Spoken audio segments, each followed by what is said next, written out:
What's going on, guys? Mountaineer Mitch here, bringing you the post-game video for Alabama versus West Virginia. Final score: Alabama 33, West Virginia 23. And the first thing I want to say is get Lane Kiffin off my TV. I don't care about him. I don't care that he is the offensive coordinator. He has not proven himself as a good coach. Yeah, maybe as offensive coordinator, but not as a head coach. And I feel bad for the kids that, you know, their parents tuned in to watch their son play on national TV, and they got to look at Lane Kiffin's face the whole damn game. Get him off my TV. I don't care. And I'd be saying the same thing in West Virginia, their stupid offensive coordinator on the screen. Why does it matter who he is? You could put Saban on the TV. You could put Holgorsen on the TV. The offensive coordinator, defensive coordinator, that's fine, but not when the play is going on. Do not split screen off so I can see stupid Lane Kiffin's face. Now, moving on to the game. All right, let's talk about the game. I'm pretty satisfied with West Virginia. Now, should West Virginia win this game? Yeah. Should Alabama blown it out? Yeah. It's just like a perfect situation happened for both of these teams, to where Alabama didn't get the shock of the world and West Virginia didn't get blown out. Now, West Virginia could not catch. They caught a couple passes, but when it come down to time, they could not catch. West Virginia still has this problem, is getting off the field on third downs, third downs, and staying on the field on third downs. That's been killing us for the last 2 years, and it still rears its ugly head this game. Another thing that reared its ugly head was one play turned Alabama's season into maybe being continued as undefeated, or is continued to being undefeated, is because the missed tackles. Now, don't get me wrong. Alabama's wide receivers were so much more athletically talented than our cornerbacks that the quarterback, Sims, had plenty of opportunities to hit them deep on the ball. The receivers dropped it, or the pass was short or very off target. Now let's put it in the other side. Let's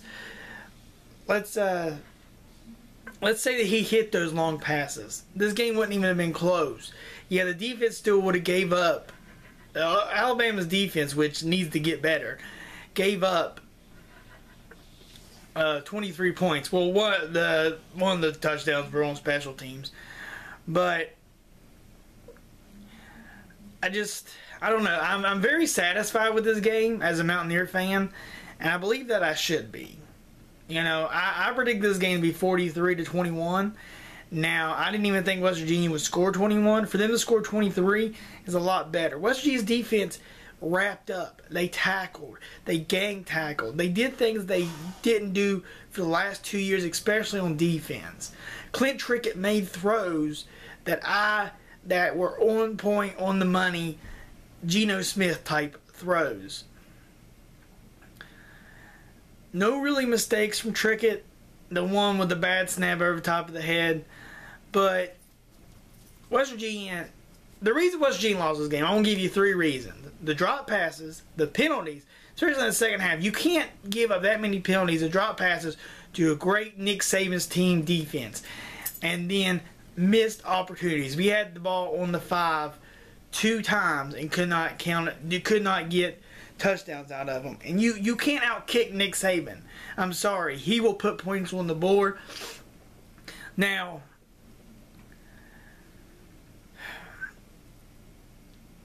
Alabama. I'm going to talk a little bit about Alabama because it's the love of college football. And if you come to see me rant about Alabama and how bad they should have beat us, you're not coming to the right place. Alabama has to... The defense is going to fix itself, I believe. I believe the young guys on that defense, they're the best in the nation. So they're going to get their stuff straight. Moving on, having 2 games, what I think is like two teams that they should easily not give up any points to. they're playing two teams that will get them prepared to be able to play Florida. If they don't get that straightened out, Florida might be able to beat them. Florida's got a whole new offensive system down there, and they're really ready to show it. But the quarterback situation, the ESPN guys made Blake Sims out to be this great quarterback, which I don't know why they were overhyping him, because a lot of his throws were not even close. The receivers had to go out of their way to catch it. He threw short passes, which works, but they have to be able to hit the long ball, and I think that's why they didn't really capitalize on, you know, their opportunities when they had the chance to. Now, saying that,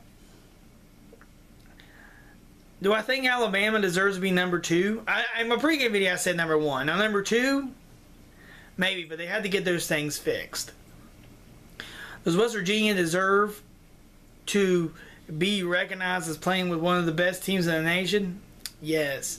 And me coming in as a skeptic this season, I was like, no way.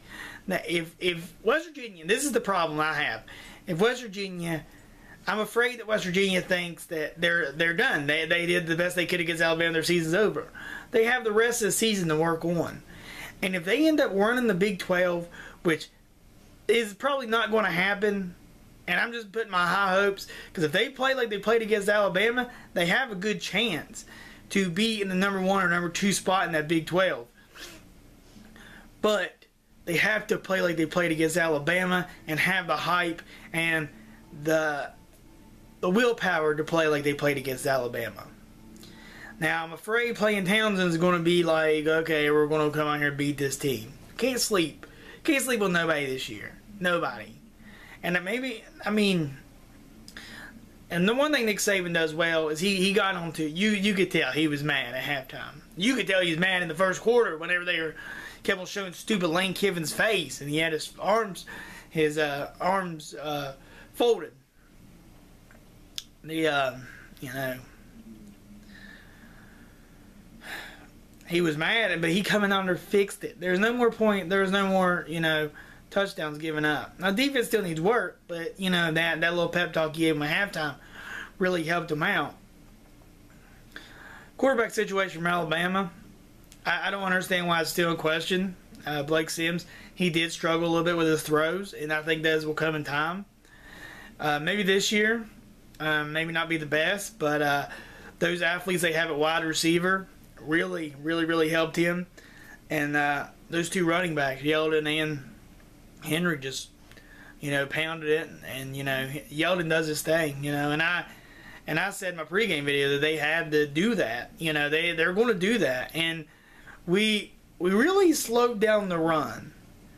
And I know that seems weird because we gave up like 200 yards rushing, I believe, and they had 3 rushing touchdowns, but they weren't long rushing touchdowns, which, you know, I didn't.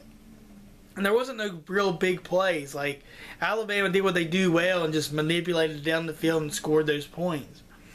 But West Virginia to come back and answer back is a big thing.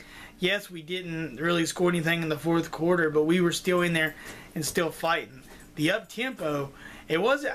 I hope we stick with the up-tempo because it was. I hope it just wasn't for the Alabama game. I hope it was for all year because that's how Oklahoma State plays. And I like the way they play. They play up fast and send the guys in motion and stuff like that. Really nice. But anyways, I'm just rambling on here, guys. I'm very happy with West Virginia. And good luck to Alabama. You know, hopefully they have a good winning season. I got a lot of respect for Nick Saban and that squad. Except Lane Kiffin. I don't like Lane Kiffin, but, you know, that's just me. I don't think a lot of people like Lane Kiffin, but I guess if he helps that offense out a little bit, I don't think there'll be any problems with him, especially for the Oklahoma or Alabama fans. God. Oh. Anyways, that's really about it. Thanks for watching. Mountaineer Mitch signing out. Peace.